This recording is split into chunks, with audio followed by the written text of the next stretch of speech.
Wait, there's pitchers on the Tigers that can go past the sixth inning? Wow. And another text, felt so good watching Skubal take the loss last night. Only 85 pitches? Not worth the money. Will Troy Melton's numbers qualify if he rounds out the season? Could he compete and win the Cy Young? I don't think he's going to end up qualifying. I don't think he'll get enough innings. You got to have at least an inning per game played. So you got to get to 160 innings. I don't think he's going to get there. Doesn't take away from the season he's having. No. Pump the brakes. You guys just beat the A's. Give Melton an 8-year deal now. All kinds of feedback. Tigers won last night. Feels like there's some renewed energy. There was a little smarm in that one. Yeah, there was. How about this? Good morning, boys. I think for the fans, that renewed energy, I think it happened because they got rid of a toxic player. I personally started to dislike Skubal when he pulled himself in Game 5 against Seattle after striking out the best power hitter in baseball on a 101 pitch. At 99 pitches for the day, good riddance, go Tigers. I think that's when a lot of people started to turn on him. And maybe the biggest thing is that just there's the pressure is off. Yeah.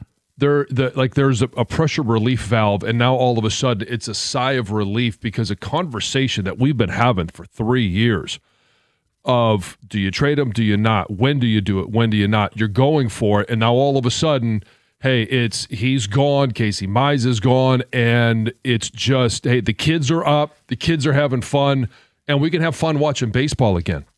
Like when I tell you 7 players 25 and under. It's exciting. That's a refreshing conversation. It's a new conversation. Instead of the old conversation, we're talking Clark and McGonigal. We're talking Melton and then Job this weekend. If people miss that news, he's going to pitch this weekend. Suddenly, we're talking about Hyu Lee trying to solidify a role long-term moving forward, right? Like, there are more interesting things to talk about with this team, whether they make the playoffs or not. Yeah. And it's not a given or a gimme, and certainly they made it harder on themselves. But I think it's a more fun storyline now. Job is pitching, what, Saturday? Yeah, national TV on Fox. Hey, there you go. Bring in the big boy. So I think they have a better chance at competing than they said they did. I know Scott said we're not throwing in the towel, and I think he knew he had to stop there. But he did reference the run, but I think it's the reason why they kept Torres. I don't think they thought they could get anything of value in return versus what he could potentially do for this lineup and deepen it if they made a run. And they knew Job was coming. They know Flaherty's coming, but Anderson has to start tonight. But, you're getting to know if Ryan is up and they continue to stay in it, they got the Guardians next week coming in. After that, it's the White Sox. And the beauty of it is, like, let's say they lose the Anderson start today, or they don't beat the Guardians or the White Sox, or the bullpen blows up, has an eruption. We're not going to, like, yell and scream about it or be, in a bad mood. We know the team has some issues. It just feels like house money. The argument's going to be here if the pitching is just not quite deep enough, it's questionable. Should they have traded Mize? And I think they should have.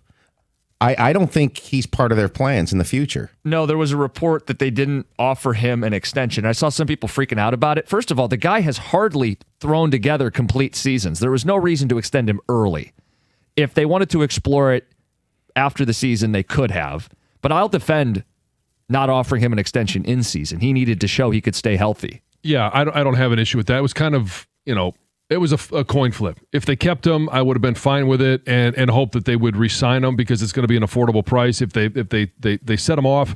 And I think if you take a look at what Scott Harris said in regards to if they didn't trade Skubal, if they didn't trade Mize, they went for it, it would be, in essence, losing out on the players that they got. And I think we look at those players and we see some value, certainly in the ones you got back for Skubal. Like River Ryan could be pitching this year. Zaire Hope, if they play baseball, next year in Detroit, long term. Right, and even the Cash Mayfield for Casey Mize. Like, you see the potential down the road that could be a part of the rotation in the future. Not this year, but in the future. But to your point, Torres, what do you get back for him may not be, it's not the same, it's not apples to apples when you're talking about what you did with Skubal and Mize. I think Harris sold high on Mize. I do too. And I think he held out to the last minute to get the best possible thing that he could. I think a crucial thing to watch here during the rest of the season, how does Mize pitch? Yeah. Look, it's a good pitcher's ballpark in Petco. They're also in a race. He may have some moments. National League's tougher. It is. I do want to say this. It's a pledge and a promise.